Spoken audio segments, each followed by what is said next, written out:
আসসালামু আলাইকুম। সারা হোসেন উনি অনেক অবজেকশনেবল জিনিস বলেছেন। নারী অধিকার নিয়ে তিনি যা বলেছেন তা আমি মনে করি এক্সট্রিমলি অবজেকশনেবল না বলে আমি বলবো অদ্ভুত। আমরা শুনি উনি কি বলছেন। আমরা গার্মেন্টস শ্রমিকদের মাধ্যমে যেভাবে লাভবান হয়েছি, সেই নারীরা কিন্তু আমাদেরকে লাভবান করেছে। তো একদিকে আমরা এইসব লাভ নিব, এইসব মানে মুনাফা নিব তাদের কাজের মাধ্যমে, কিন্তু তাদের অধিকার আমরা দিব না, এটা তো হতে পারে না। আমরা কেউ কি কখনো বলেছি আমরা নারী অধিকার দিব না? কেউ কোনোদিন বলেছে? ইনফ্যাক্ট মুসলমানরাই নারীদের অধিকার স্ট্যাবলিশ করেছে। আমরা কেউ কখনো বা মুসলমানরা কোনো মুসলমান কোনো আলেম কোনো ওলেমা কখনো বলেছে নারী অধিকার দিবে না এরকম? বরঞ্চ এগেন আমি বারবার বলতে বাধ্য হচ্ছি যে নারীদের অধিকার তো আমরাই স্ট্যাবলিশ করেছি। এখন আমি কিছু উদাহরণ দেই। আমি শারিয়ার উপর রিসেন্টলি একটা বই পড়ছিলাম বা ইসলামিক ল ইসলামিক হিস্ট্রির উপরে কিছু বই পড়ছিলাম। সেগুলো বই থেকে আপনাকে উদাহরণ কিছু দেই। যখন শারিয়া ছিল, I am talking about 11-12 century, ওই টাইমে 40% অফ রিয়েল স্টেট যে সেল হতো সেটা নারীরা করতো। 40% কোথায় করতো? সারিয়া কোর্টে যেয়ে করতো, বা সারিয়া কোর্টে রেজিস্টার করা লাগতো এগুলি সেলের মধ্যে। এখানে দেখেন, এখানে লেখা আছে যে a court litigation, women owned both residential and commercial property, mainly rent earning shops. They often own their own houses. তারা নিজেদের বাড়ি ওন করতো। ফ্রিকুয়েন্টলি জয়েন্ট, মানে তারা হাজবেন্ড ওয়াইফ একসাথে মিলে তারা বাড়ি কিনতো। এগেন 40% বাড়ি বিক্রি কেনা বেচা হইতো, সেটা হচ্ছে নারীরা করতো। আমি টকিং অ্যাবাউট শরিয়ার আন্ডারে। এগুলো বিষয়গুলো একটু মাথায় রাখেন, হ্যাঁ, কারণ আমি তারপরে আরেকটা জিনিস শো করবো। ওটোমান ওটোমান খলিফতের সময়, তার একটু পরে, তখনও আমরা দেখি যে নারীদের মানে শরিয়া কোর্টে যাওয়া, তাদের প্রপার্টি নিয়ে চ্যালেঞ্জ করা, এমনকি একটা পুলিশ যদি কোনো নারীকে রাস্তায় বাধা পর্যন্ত দেয় সেই মামলা নিয়েও তারা কোর্টে যেত। অবশ্যই তারা তাদের ওই তখনকার আইন অনুযায়ী এবং প্রয়োজনে তারা একজন মেহরামকে নিয়ে যেত। কিন্তু তারা ওপেনলি কোর্টে যে অন্য কারো লয়ার লাগতো না, তারা নিজেরাই তাদের কেসগুলো বলতো বিভিন্ন সময়, এবং এটাই আমরা শরিয়ার ইতিহাসে পাই। এখন আমরা দেখি ওনারা যেই লিগ্যাল সিস্টেম আমাদের উপর চাপানোর চেষ্টা করেছে, কমন ল ওনারা নারীদের অধিকার কবে দিয়েছে? হ্যাঁ, লেটস লুক এট ইট। 1870, 1870-র আগে ওনারা যে কমন ল দিয়ে আমাদের চালাচ্ছে, হ্যাঁ, 1870-তে নারীরা, 1870-র আগের কথা বলি আগে, নারীরা তখন কোনো রাইট পেত না, কোনো প্রপার্টি পেত না। মানে আপনি যদি কারো ওয়াইফ হন, আপনার হাজবেন্ড বা আপনার বাবার প্রপার্টি যেটা আমি ইনহেরিট করছেন সেটা আপনার জামাই পেয়ে যাবে অটোমেটিক। আপনার কোনো মানে অধিকার নাই, আপনি যা পাবেন সেটা আপনার জামাইয়ের হয়ে যাবে অটোমেটিক। 1870-তে পরে তারা কিছু অধিকার পেয়েছে। কিছু অধিকার বলতে কি, যেটা ইনহেরিট করবে তার মাত্র 200 পাউন্ড নারী পাবে। বাকি ধরেন আপনি আপনার বাবার সম্পত্তি পেয়েছেন 1000 পাউন্ড, কথার কথা, 200 পাউন্ড নারীরা পাবে। আমরা এই 7 সেঞ্চুরিতে যে অধিকার আমরা শিখেছি, আমরা নারীদেরকে দিয়েছি, আমরা তারা প্রপার্টি কেনা বেচা, তারা প্রপার্টি পাবে, বাবার থেকে প্রপার্টি পাবে, হাজবেন্ডের থেকে পাবে, ছেলের থেকে পাবে, বিভিন্ন ওয়েতে প্রপার্টি পাবে, এবং সেই প্রপার্টি তারা বাই সেল করেছে। এবং আমরা আরেকটা, আমি এই একই বইতে পেয়েছি, আরো অনেক ইয়েতে আছে শরিয়াতে, যে কিছু শহরে আছে 50% অফ ওয়াকফ যে প্রপার্টিগুলো সেগুলো নারীরা মেনটেন করতো। মসজিদ, মাদ্রাসা, বিভিন্ন জায়গায় নারীরা ওয়াকফর জন্য এগুলো, not only would they purchase it, they maintained it as well, এগুলো সারিয়াতে। আর তারা কথা কখন পেল? 1870-তে কিছু পেয়েছে যেই সিস্টেম, তার মানে তারা লিটারালি আমাদের থেকে 1000 বছর পিছিয়ে আছে। এই 1000 বছর পিছানো জনগোষ্ঠী ভাতকে বলে অন্ন, তাই না? তো এই হচ্ছে সিচুয়েশন, যে তারা এখন তারা আমাদেরকে নারী অধিকার নাকি আমরা দিব না, তারা তো দেয় নাই না 1870 কোনো, মানে 1870-র আগে কমন ল কোনো অধিকার দেয়নি। তাহলে আপনি বুঝতে পারছেন যে তারা কতটা পিছিয়ে আছে। আমরা দেখি কিছু উদাহরণ। ফাতিমা আল ফিহরি, যেই শারিয়ার বিরুদ্ধে সারা হোসেনরা কথা বলছেন, ফাতিমা আল ফিহরি, অনেকে বলা হয় আর্গুয়েবলি পৃথিবীর প্রথম ইউনিভার্সিটি তিনি বানিয়েছেন, সেখানে শারিয়া শেখানো হতো। এবং এরকম বলা হচ্ছে যে তিনি রোজা রেখেছিলেন, কিছু ইতিহাসে পাওয়া যায় যে যখন তিনি এগুলো তৈরি করছেন তখন ওই টাইমে তিনি নাকি রোজা রেখেছেন, আল্লাহর কাছে চেয়েছেন যে আমি যাতে এটা সাকসেসফুলি করতে পারি, এবং করেছি। তার মানে তিনি একটা ইউনিভার্সিটি তৈরি করেছেন 9 সেঞ্চুরিতে। হ্যাঁ, যখন যখন আর 1870-র আগে কোনো মেয়েদের কোনো প্রপার্টি রাইট নাই। হ্যাঁ, তো উনি তো মানে ম্যারিড ছিলেন। তো দিস ইজ ভেরি ইন্টারেস্টিং আর কি। তো আমি জাস্ট ফাতিমা আল ফিরির কথা বলে লাভ নাই। মানে আমাদের ইন্সপিরেশন বা আমাদের নারীদের অর্জন আমরা অনেক দিতে পারি, বাট অবভিয়াসলি সারিয়া সম্মত ভাবে, তারা সারিয়া ব্রেক করে এগুলো করেনি। অবভিয়াসলি যেখানে উনি ওনার যে ফাতিমা আল ফিরির কথা যদি আমি বলি, উনি যেহেতু সারিয়া শিখানোর জন্য একটা ইনস্টিটিউট করেছেন, অবশ্যই উনি সারিয়া বিরোধী কিছু করে এই ইনস্টিটিউশন করেননি।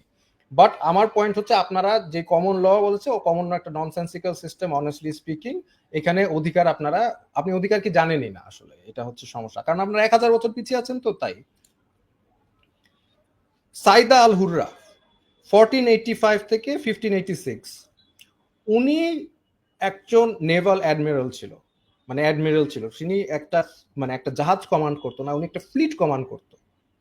আর ওই সময় একটা ফ্লিট কমান্ড করা কি পরিমাণ যোগ্যতা লাগে, কি পরিমাণ পড়াশোনা লাগে, তার মানে এখান থেকে আমরা জানি যে মানে মুসলমান যারা নারী ছিলেন তারা কি পরিমাণ পড়াশোনা বা কি পরিমাণ এডুকেটেড ছিলেন। এখন ওই টাইমের আলেম ওলামারা ওনাদের বিরুদ্ধে কিছু বলেছেন। যেমন আমি উদাহরণ দেই, ওই টাইমে সুলতান ছিলেন সুলাইমান। সুলতান সুলাইমানের 1 নম্বর অ্যাডমিরাল ছিলেন বারবারোসা, হায়দার উদ্দিন বারবারোসা। ধরেন হায়দার উদ্দিন বারবারোসা ছিলেন। তো ওনার কাছে গেলেন আপনার সাইদা আল হুররা।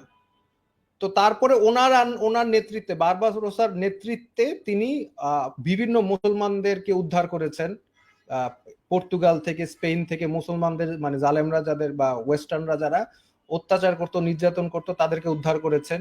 তিনি এই ওয়েস্টার্ন যে নেভি ছিল তাদের বিরুদ্ধে যুদ্ধ করেছেন। তো এগুলি উনি করেছেন। ওনাদেরকে বলা হতো নেভাল মুজাহিদ, এটা বলা হতো। তো তাদের অধিকার আমরা নিশ্চিত করি নাই, তাদের অধিকার আমরা দেই নাই। আপনি বলছেন যারা প্রকৃতভাবে যোগ্য এবং সারিয়া সম্মতভাবে চলাফেরা করেছে তাদেরকে অধিকার দেই নাই, তাদেরকে আমরা কিছুই দেই নাই নাকি? তাদের থেকে আমরা প্রফিট নিয়েছি। বা সাইদা আল হুররা যুদ্ধ করে মুসলমানদের স্বাধীন করেছে, বাট আমরা ওনাদেরকে কিছু দেই নাই, বা এরকম উইয়ার্ড কথাবার্তা আমি শুনি নাই আসলে। ইন্টারেস্টিং ব্যাপার হচ্ছে, আপনি দেখেন অবভিয়াসলি ওনার ফ্লিটে অনেক পুরুষ মানুষ ছিলেন। তো তার মানে ওনার ওখানে চলতে হলে পর্দা করে চলতে হবে। এবং এটার বিরুদ্ধে কি কেউ কিছু বলেছেন? ওই টাইমের আলেম বলেননি, এবং ইতিহাসে আমরা পাই না এটা। আচ্ছা, আপনি বলতে পারেন যে ওই টাইমে না হয় তখন আর অনেক পরের সময়। আপনি নবী করিম সাল্লাল্লাহু আলাইহি ওয়াসাল্লামের যে সাহাবীদের টাইমের একটা উদাহরণ দেই, একজন নারীর, আমার খুব ফেভারিট একটা পার্সন, খাওলা বিনতে আল আজওয়ার। তিনি মুসলমান আর্মির সঙ্গে মানে ওয়েস্টার্নদের সাথে বা তখন বিজেন্টিন এম্পায়ারদের সাথে যুদ্ধ করতেন, ডিরেক্ট যুদ্ধ করতেন। তো এক যুদ্ধের সময় উনি যখন অনেকজন শত্রুকে হারাচ্ছেন, তখন অনেকে মনে করেছে যে তিনি খালিদ ইবনে আল ওয়ালিদ। তো যখন খালিদ ইবনে আল ওয়ালিদ আসে, উনি খাওলা বিনতে আল আজওয়ারকে জিজ্ঞেস করেন যে আপনি যে অস্ত্র, মানে আপনি কে, আমরা দেখতে চাই, আপনার মুখের যে কাভারিংটা এটা খুলেন। উনি সরে গেছেন। আবার জিজ্ঞেস করেছে খালিদ ইবনে আল ওয়ালিদ যে আপনি মুখের কাভারিংটা খুলেন, আমি দেখতে চাই, আপনাকে অনার করতে চাই। তিনি আবার সেকেন্ড টাইম সরে গেছেন। থার্ড টাইম যখন তিনি বললেন যে I am the commander of the army, আপনাকে আমি দেখতে চাই, আপনি কে, তখন তিনি বললেন যে দেখেন, আমি আমার মুখের পর্দা খুলবো না, কারণ আমরা তারাই যারা পর্দার আড়ালে থাকি। তার মানে তারা যুদ্ধ করছেন এবং পর্দা মেনটেন করে যুদ্ধ করছেন। এবং আমরা দেখেছি মানে ধীরার বিন আল আজওয়ারকে যখন শত্রুরা ধরে নিয়ে যায়, তখন খাওলা বিনতে আল আজওয়ার কিন্তু তার রেস্কিউ মানে করতে যান। এবং ওইখানে যারা মানে মুসলমান আর্মির মধ্যে যারা সাহাবীরা ছিলেন, তারা কিন্তু এটা অ্যালাউ করেছেন যে তিনি যাবেন। কেন করলেন? আমরা অধিকার দেই না, আপনারা দেন।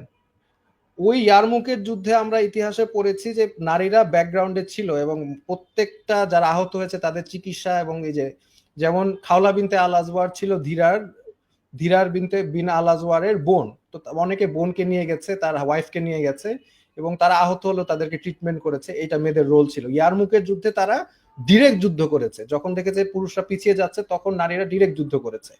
এই আর্মির নেতৃত্ব দিয়েছেন আবু উবায়দা, হযরত আবু উবায়দা।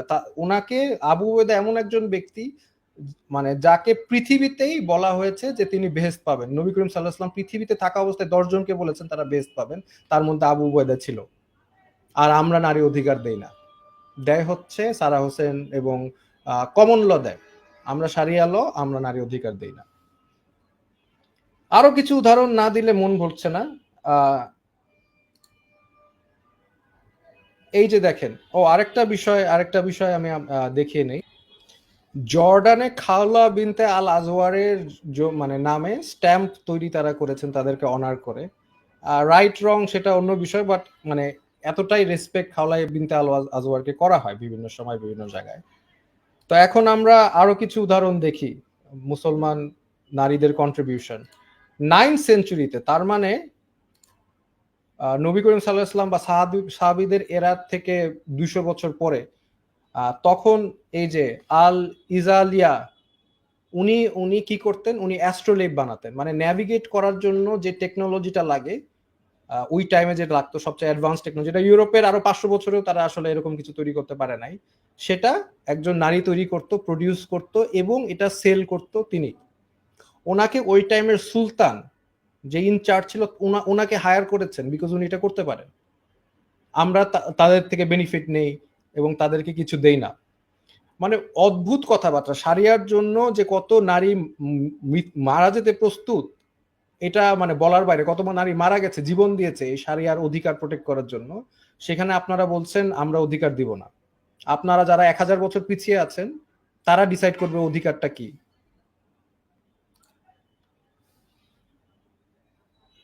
ওনার নাম খুব সম্ভবত আয়েশা।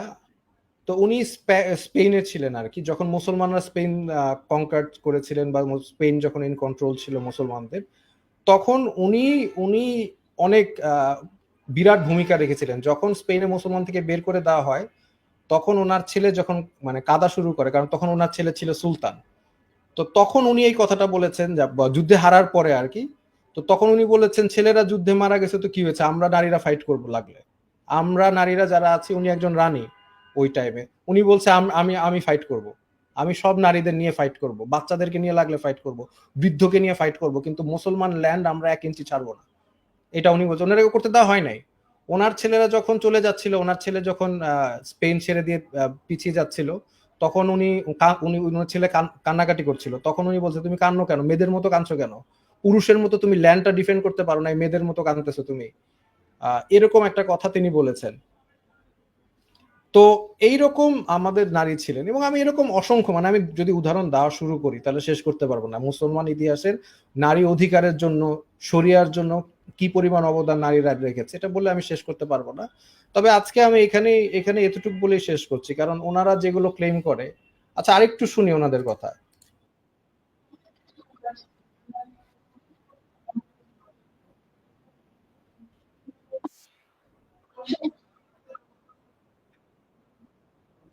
50 বছরে ওনাদের আমাদের যেমন নারীরা ওই টাইমে সেফ ছিল, বা এখনো যেসব দেশে, সৌদি আরবে যেরকম নারীরা রিলেটিভলি, এখন আপনি বলতে পারেন অবভিয়াসলি এটা পারফেক্ট না, অনেক ওইখানে হার্ম হয়, একদম বেস্ট হয়ে যায় না সৌদি আরব, ধারের কাছেও না, বাট বাংলাদেশের থেকে কম্পেয়ার করলে তো সৌদি আরবে নারীরা সেফ কম্পারেটিভলি, ডেফিনেটলি। আপনারা 50 বছর সেফটি দিতে পারেন নাই, নারীকে দিতে পারেন নাই, পুরুষকে দিতে পারেন নাই। আপনারা 50 বছরে যা করেছেন তা ধ্বংসাত্মক হয়েছে নারীদের জন্য, পুরুষের জন্য। এখন পর্যন্ত কোর্টে যে নারীরা ওই টাইমে, যেটা আমরা 12th সেঞ্চুরিতে অ্যাচিভ করেছি, 7th সেঞ্চুরিতে অ্যাচিভ করেছি, এখন পর্যন্ত আপনাদের কোর্টে যে কোনো নারী নিজের কোনো হেল্প ছাড়া, মেজরিটি নারী কিছু করতে পারে না, কারণ আপনারা নারীদের এডুকেশন দিতে ফেলিয়ার, আপনারা নারীদের মানে লিগাল রাইট দিতে ফেলিয়ার, কারণ আপনারা রাইট নিজেই তো জানেন না। আপনারা তো উনি বলছেন আমরা নাকি 500 বছর পিছিয়ে নিয়ে যাব, আপনারা অলরেডি 1000 বছর পিছিয়ে আছেন। তাই 1000 বছর পিছিয়ে আগে যে আলোচনাটা হয়েছে সেটা আপনারা এখন করছেন 1100 বছর আগে। তো এটা বলেই আমি শেষ করব, ওনারা আসলে রাইট কি সেটা জানেন না। রাইট যদি জিজ্ঞেস করেন রাইট জিনিসটা কি, কোথা থেকে আসে, ওনারা কিন্তু জানে না। সো এই আর কি, এই বিষয়টা নিয়ে আমি আর কিছু বললাম না, আমি এখানেই শেষ করলাম।